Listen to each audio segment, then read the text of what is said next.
નમસ્કાર મિત્રો, સ્વાગત છે તમારું આપણી આ યુટ્યુબ ચેનલમાં જેનું નામ છે ગુજરાતી જીકેની જમાવટ. મિત્રો, આજના વિડીયોમાં આપણે વાત કરીશું ગત તારીખ 1 ફેબ્રુઆરી 2024ના રોજ ભારત સરકારના નાણામંત્રી શ્રીમતી નિર્મલા સીતારામણે વચગાળાનું નરેન્દ્ર મોદી સરકારનું જે બજેટ છે તે રજૂ કર્યું હતું. આપ સૌ જાણો છો તે પ્રમાણે મિત્રો, આવતી એપ્રિલ અથવા તો મે મહિનામાં લોકસભાની ચૂંટણી આવતી હોવાથી હાલ જે બજેટ છે તે 2 મહિના માટે ચૂંટણી પંચના જે છે તે નિર્દેશાનુસાર જે છે તે મોદી સરકારની આ જે બેચ છે એટલે કે મોદી સરકારની જે કેબિનેટ છે તેમણે જાહેર કરી છે 2 મહિના માટે, જેને વચગાળાનું બજેટ કહેવામાં આવશે. અંતરિમ બજેટ એટલે કે આગામી જે 2024-25 વર્ષ માટેનું જે મિત્રો પૂર્ણ કદનું બજેટ છે તે નવી સરકારની રચના મે મહિનામાં થયા બાદ જુલાઈ 2024માં જે છે તે જાહેર કરવામાં આવશે. તો મિત્રો, વચગાળાનું જે બજેટ આપવામાં આવ્યું છે તેમાં નિર્મલા સીતારામણે મિત્રો કઈ બાબતો પર ફોકસ કર્યો છે અને વચગાળાનું જે બજેટ છે તેમાં સીધી જાહેરાત કરવામાં આવી છે. તો આજના વિડીયોમાં આપણે તેના વિશે વિગતવાર જાણીશું મિત્રો. આવનારી જીએસઆરટીસી કંડક્ટર, ફોરેસ્ટ ગાર્ડની જે પરીક્ષાઓ 8 તારીખથી શરૂ થાય છે તે, અને સાથે જ મિત્રો પોલીસ કોન્સ્ટેબલ અને ગૌણ સેવા પસંદગી મંડળની જે સીસીની જે એક્ઝામ્સ આવવાની છે, ઓનલાઈન ફિલિમ્સ અને એ મિત્રો મેન્સ એક્ઝામ, તમામ માટે મિત્રો ખૂબ જ ઉપયોગી આ ટોપિક છે, જેમાં વચગાળાનું બજેટમાં કઈ જાહેરાતો થઈ છે આ તમામ માહિતી વિડીયોમાં આપણે વિગતવાર જાણીએ. તો વિડીયોના અંત સુધી આપ બનાવી રહેશો. જો ચેનલમાં નવા હોય તો અમારી ચેનલને સબસ્ક્રાઇબ કરી મિત્રો ઓલ નોટિફિકેશન ઓન કરી લેજો, જેથી કરીને અમારી ચેનલ પરથી આવા વિવિધ ભરતીને લગતા મિત્રો જે છે તે જનરલ નોલેજને લગતા વિડીયોઝ અને ભરતીઓના ન્યૂઝ તમને સરળતાથી અમારી ચેનલના માધ્યમથી ઉપલબ્ધ થઈ જાય. તો જાણીએ મિત્રો વચગાળાના બજેટમાં શું જાહેરાત કરવામાં આવી છે.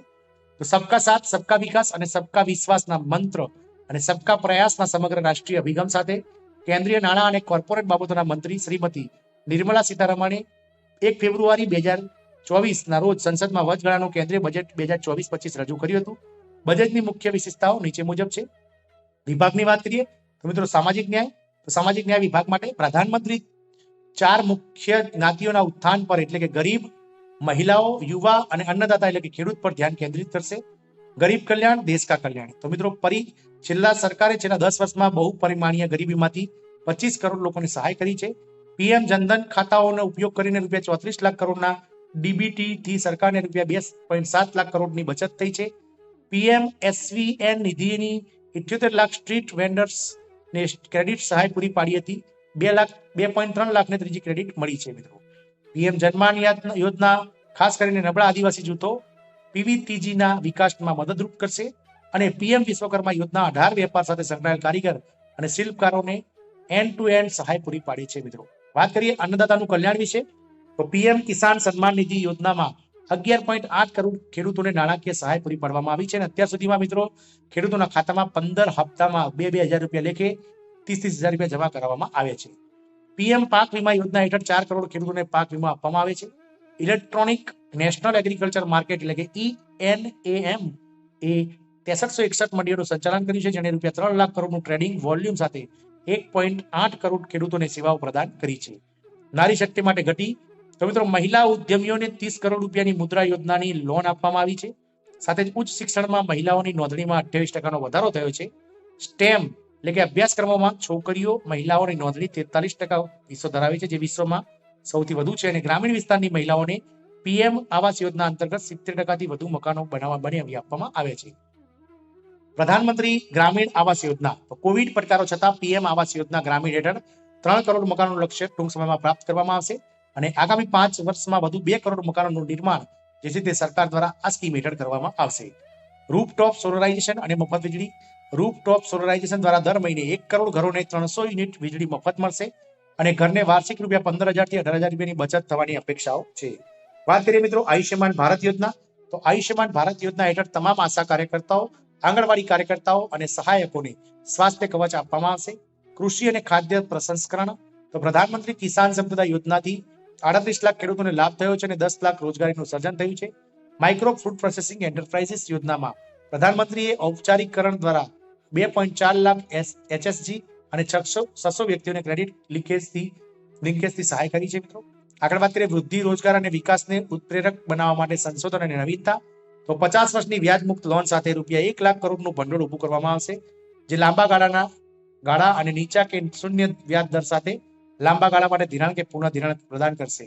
સંરક્ષણ હેતુઓ માટે ડીપ ટેક ટેકનોલોજી મજબૂત કરવા અને ઝડપી બનાવવા માટે એક નવી યોજના શરૂ કરવામાં આવશે, જેનું નામ હશે અવિરત. ઇન્ફ્રાસ્ટ્રક્ચર તો માળખાગત વિકાસ અને રોજગાર સર્જન માટે મૂડીગત ખર્ચનો 11.1% વધારીને રૂપિયા 11,11,111 કરોડ કરવામાં આવશે, જે જીડીપીના 3.4% હશે મિત્રો. આગળ વાત કરીએ મિત્રો રેલવેમાં, તો પ્રધાનમંત્રી ગતિ શક્તિ હેઠળ ઓળખાયેલા 3 મુખ્ય આર્થિક કોરિડોર કાર્યક્રમોનો અમલ લોજિસ્ટિક્સ કાર્યદક્ષતા વધારવા અને ખર્ચ ઘટાડવા માટે કરવામાં આવશે. ઉર્જા ખનિજ અને cement corridor, port connectivity corridor, high traffic density corridor. 40,000 સામાન્ય રેલવે બગીઓને વંદે ભારત ધોરણોમાં રૂપાંતરિત કરવામાં આવશે. ઉડ્ડયન ક્ષેત્રની વાત કરીએ તો દેશમાં એરપોર્ટની સંખ્યા બમણી થઈને 149 થઈ ગઈ છે.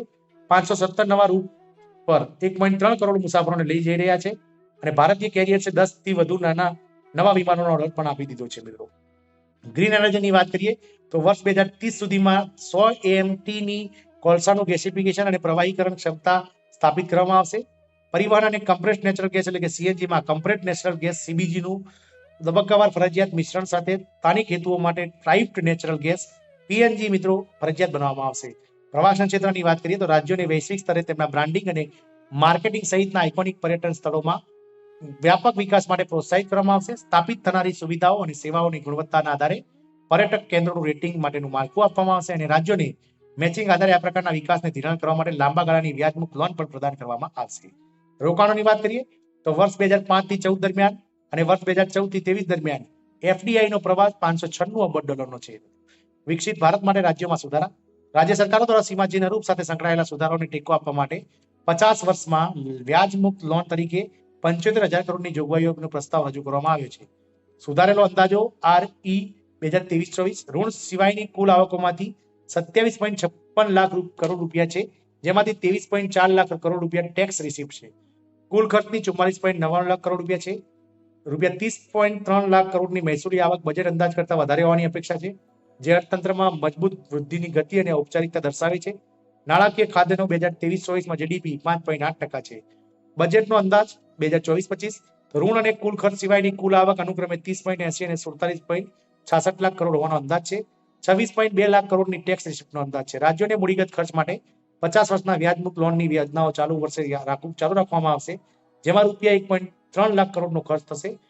વર્ષ 2024-25માં રાજકોષીય ખાત GDPના 5.1 રહેવાનો અંદાજો છે અને વર્ષ 2024-25 દરમિયાન તારીખની સિક્યુરિટીઝ મારફતે કુલ અને ચોખ્ખું બજારનું ઋણ અનુક્રમે 14.13 અને 11.75 લાખ કરોડ હોવાનો અંદાજ છે મિત્રો. પ્રત્યક્ષ કરવેરાની વાત કરીએ તો MFA પ્રત્યક્ષ કરવેરા માટે સમાન વેરાના દરો જાળવી રાખવાનો પ્રસ્તાવ મૂક્યો છે. ડાયરેક્ટ ટેક્સ કલેક્શન 3 ગણું વધી ગયું છે. રિટર્ન ભરનારાઓ છેલ્લા 10 વર્ષમાં વધીને 2.4 ગણા થઈ ગયા છે. સરકાર કરદાતાઓની સેવાઓને સુધારશે. નાણાકીય વર્ષ 2009 થી 10 સુધીના સમયગાળાને લગતી રૂપિયા 25,000 સુધીની બાકી સીધી વેરાની માંગ પાછી ખેંચી લેવામાં આવશે અને નાણાકીય વર્ષ 2010 થી 11 2014-15 માટે રૂપિયા 10,000 સુધીની બાકી સીધી વેરાની માંગણીઓ પણ પાછી ખેંચી લેવામાં આવી છે. આનાથી 1 કરોડ કરદાતાઓને ફાયદો થશે. સ્ટાર્ટઅપ્સ કરવેરાના લાભ સોવરેન વેલ્થ ફંડ્સ અને પેન્શન ફંડ દ્વારા કરવામાં આવેલ રોકાણને 31/3/2025 સુધી લંબાવવામાં આવે છે. IFFC એકમોની જે છે તે ચોક્કસ આવકની પરની કરમુક્તિ 1 વર્ષ વધારીને 31/3/2025 કરવામાં આવી છે, જે 31/3/2024 થી વધારીને 31/3/2025 કરવામાં આવી છે. પરોક્ષ કરવેરાની વાત કરીએ તો MFA માટે સમાન વેરાના દરો જાળવી રાખવાનો પ્રસ્તાવ મૂક્યો અને અપ્રત્યક્ષ કરવેરા અને આયાત જકાત જે છે તે નક્કી કરી છે. GST એ ભારતમાં અત્યંત ખંડિત પરોક્ષ કરવેરાની વ્યવસ્થાને એકીકૃત કરી છે. આ વર્ષે સરેરાશ માસિક ગ્રોસ GST કલેક્શન બમણું થઈને 1.66 લાખ કરોડ રૂપિયા થઈ ગયું છે. GST ટેક્સ બેઝ બમણો થયો છે. રાજ્યની GST ની આવકમાં ઉછાળો.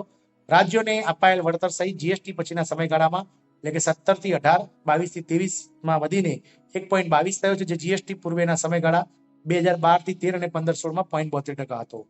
ઉદ્યોગોના 94% અગ્રણીઓ GSTમાં સંક્રમણને મોટા ભાગે હકારાત્મક માને છે. GST ને કારણે સપ્લાય ચેન ઓપ્ટિમાઇઝેશન થયું. GST થી વેપાર અને ઉદ્યોગ પરનું અનુપાલનનું ભારણ ઘટ્યું છે. નીચા લોજિસ્ટિક ખર્ચ અને કરવેરાના કારણે ચીજવસ્તુઓ અને સેવાઓની કિંમતોમાં ઘટાડો કરવા મદદ મળી હતી, જેનાથી ગ્રાહકોને ફાયદો થયો છે.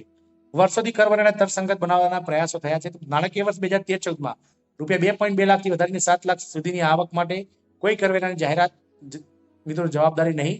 રિટેલ વ્યવસાય માટે અનુમાનિત કરવેરાની મર્યાદા રૂપિયા 2 કરોડથી વધારીને 3 કરોડ કરવામાં આવી. વ્યવસાયિકો માટે અનુમતિત કરવેરાની મર્યાદા 50 લાખથી વધારીને 75 લાખ કરવામાં આવી. હાલની સ્થાનિક કંપનીઓ માટે કોર્પોરેટ આવકવેરાનો 30%થી વધારી ઘટાડીને 22% થયો અને નવી મેન્યુફેક્ચરિંગ કંપનીઓ માટે કોર્પોરેટ આવકવેરાનો દર 15% છે. કરદાતાની સેવામાં મિત્રો સિદ્ધિઓ. ટેક્સ રિટર્નનો સરેરાશ પ્રોસેસિંગ સમય વર્ષ 2013-14 દરમિયાન 93 દિવસથી ઘટાડીને 10 દિવસ થઈ ગયો છે. વધુ કાર્યદક્ષતા માટે ફેસલેસ એસેસમેન્ટ અને અપીલ દાખલ કરવામાં આવી. સરળ રિટર્ન ફાઇલિંગ માટે અપડેટેશન, ઇન્કમ ટેક્સ રિટર્ન નવું ફોર્મ 26 AS અને પ્રીફિલ ટેક્સ રિટર્ન. કસ્ટમ્સના સુધારાને પગલે આયાત છોડવાનો સમય ઘટ્યો. ઇનલેટ કન્ટેનર ડેપોમાં 47 થી 71 કલાકનો ઘટાડો. એર કાર્ગો કોમ્પ્લેક્સમાં 28 થી 44% ઘટાડો કલાકનો ઘટાડો અને દરિયાઈ બંદરો પર 27% થી 85 કલાકનો ઘટાડો થયો છે મિત્રો. અર્થતંત્ર ત્યારે અને અત્યારે 2014માં અર્થવ્યવસ્થાને સુધારવાની અને શાસન પ્રણાલીનો વ્યવસ્થિત કરવાની જવાબદારી હતી. સમયની માંગ હતી કે રોકાણને આકર્ષિત કરો, ખૂબ જ જરૂરી સુધારાઓને ટેકો આપો અને લોકોને આશા આપો. સરકાર નેશન ફર્સ્ટની મજબૂત માન્યતા સાથે સફળ થઈ. હવે એ જોવું ઉચિત છે કે આપણે 2014માં સુધી ક્યાં હતા અને અત્યારે ક્યાં છીએ. MF સરકાર ગૃહના ટેબલ પર શ્વેતપત્ર મૂકશે મિત્રો. આમ જે વચગાળાનું બજેટ છે તેમાં મિત્રો વિવિધ બાબતોને લઈ અને આ જે છે તે બાબતો મિત્રો સમાવેશ કરવામાં આવે છે. ભારત સરકારના કેન્દ્ર સરકારના વચગાળાના બજેટને લઈને મિત્રો આવનારી કંડક્ટર, ફોરેસ્ટ ગાર્ડ અને ગૌણ સેવા પસંદગી મંડળની પરીક્ષા સાથે જ મિત્રો જીપીએસસીની જે પરીક્ષાઓ લેવાની છે તમામ માટે ખૂબ જ મહત્વના મિત્રો જે છે ટોપિક છે. તો આપના વિડીયોના મારફતથી આપ ચોક્કસથી બધી પરીક્ષાઓમાં સફળતા હો તેવી આશા છે. જય હિન્દ અસ્તુ.